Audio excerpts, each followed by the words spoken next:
¿Qué aprovecha al hombre si gana todo el mundo pero pierde su vida? Oh, ¿qué puede dar el hombre por su vida? A continuación, presentamos la lección número 6. Acumulen tesoros en el cielo. Tópicos del estudio. Jesús nos dio la mejor estrategia de inversión del mundo cuando dijo, no acumulen tesoros en la tierra sino acumulen tesoros en el cielo, donde ni polilla ni óxido corroen, ni ladrones destruyen ni roban. John Rockefeller fue un audaz industrial que revolucionó el comercio mundial. En 1870 fundó la Standard Oil Company, y en pocos años monopolizó casi toda la producción petrolera del país. Cuando tenía 33 años de edad, había conseguido su primer $1.000.000. A los 43 años ya era multimillonario, y 10 años después, a los 53 años, era el hombre más acaudalado del planeta. Sin embargo, a esa edad contrajo una enfermedad que le imposibilitaba comer y dormir. Era un miserable. Su condición fue tan triste que los médicos le daban pocos días de vida.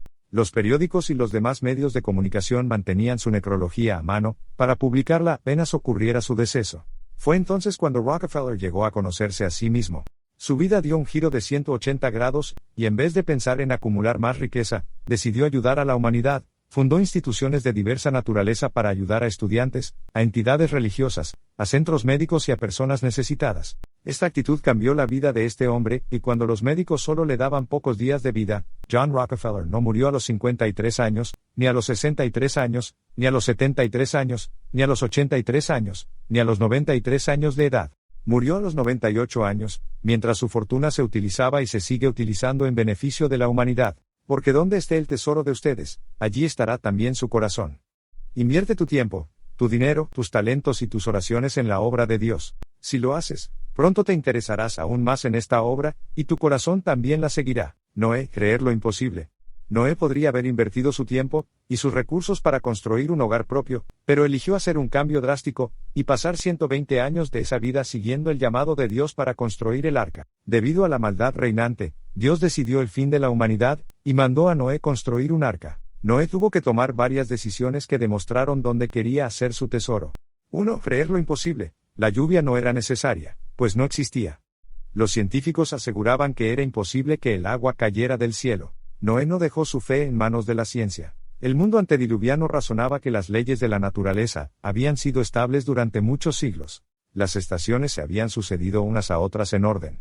Hasta entonces nunca había llovido, la tierra había sido regada por una niebla o el rocío. Los ríos nunca habían salido de sus cauces, sino que habían llevado sus aguas libremente hacia el mar. Leyes fijas habían mantenido las aguas dentro de sus límites naturales. Antes del diluvio, la gente argumentaba que nunca podría haber un diluvio, sobre la base de una interpretación defectuosa de la realidad. Después del diluvio, sobre la base de una comprensión defectuosa de la realidad, argumentan que en principio nunca ocurrió.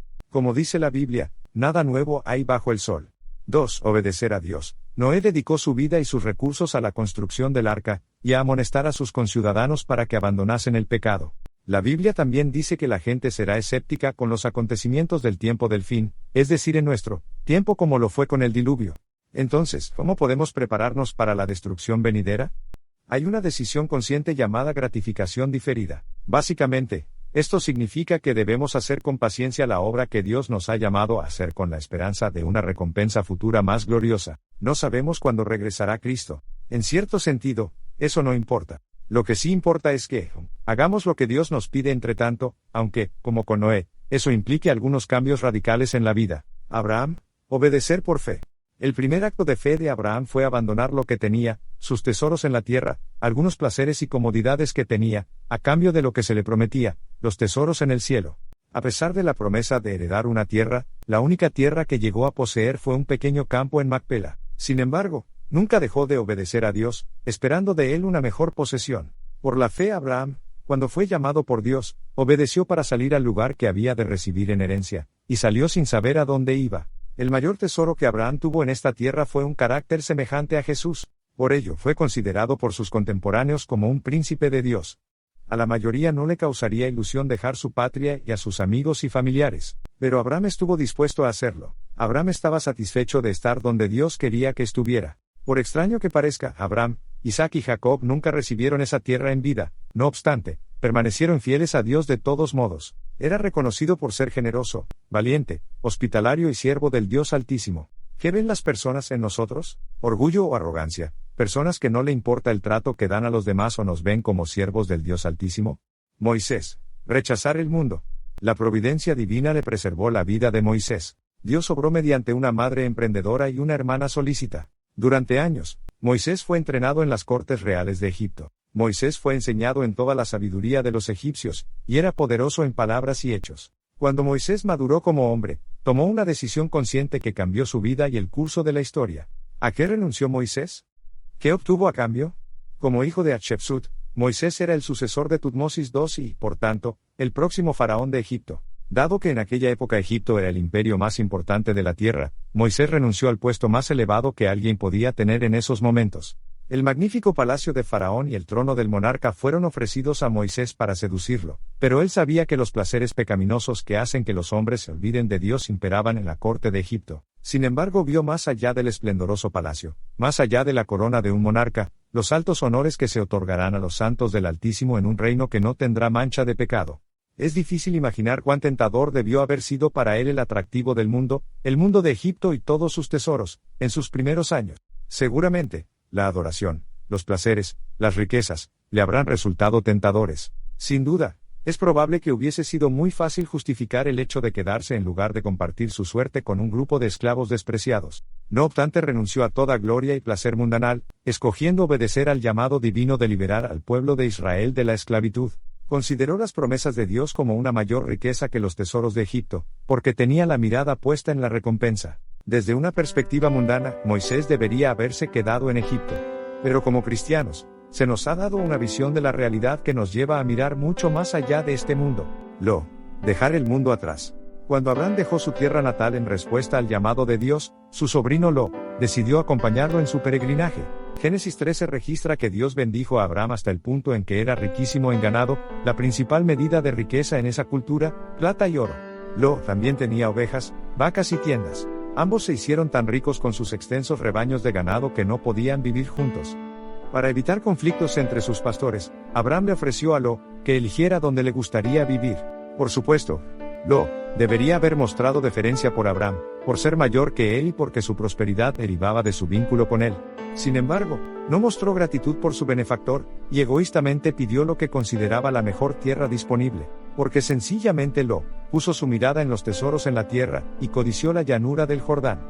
Aunque nunca se apartó de Dios, Pedro lo llama justo en 2 de Pedro 2:7, su espiritualidad y la de su familia se vieron gravemente afectadas por la vida en Sodoma. A veces, en nuestro afán de más cosas, no aprendemos bien la lección.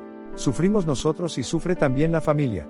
Tras la intercesión de Abraham, en su misericordia Dios libró a su esposa y a sus hijas de la destrucción de Sodoma, indicándole que debía renunciar al mundo y huir al monte. Tras muchas dudas y la indecisión, finalmente decidió dejar el mundo atrás, y vivir del modo que Dios le había indicado. Lamentablemente, entró en Sodoma siendo un hombre rico, y salió casi con nada y casi pierde toda su familia. Porque donde esté el tesoro de ustedes, allí estará también su corazón. Cuán cuidadosos debemos ser con el tipo de decisiones que tomamos, especialmente si solo pensamos en ganancias a corto plazo en contraste con el panorama general. Debemos escapar por nuestra vida, no poner la vista en las cosas materiales. Más bien, ponerla en el autor y consumador de la fe. Jacob. Arrepentirse y seguir. Durante toda su vida, Jacob anheló la bendición. Su pensamiento estaba en los tesoros en el cielo. Sin embargo, decidió alcanzarlos por su propio esfuerzo. Tras 20 años de trabajo y engaños, Jacob seguía sufriendo por los remordimientos de su insensata acción. Cuando se encontró con Dios, peleó con todas sus fuerzas para obtener el perdón y la bendición. Su pecado como suplantador y engañador había sido perdonado. A pesar de los errores, se fue de casa con nada, pero regresó a Canaán como un hombre rico. Después de esta experiencia, su vida ya no fue la misma. Ya no confiaba en sí mismo. Al igual que Abraham e Isaac, la única posesión en esta tierra fue la tumba de Macpela.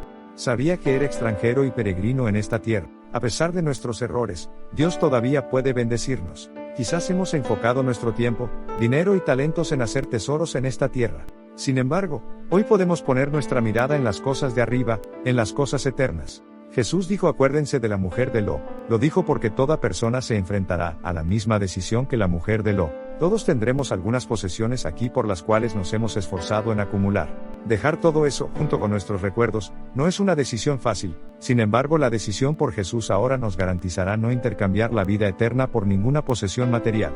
Dios te bendiga.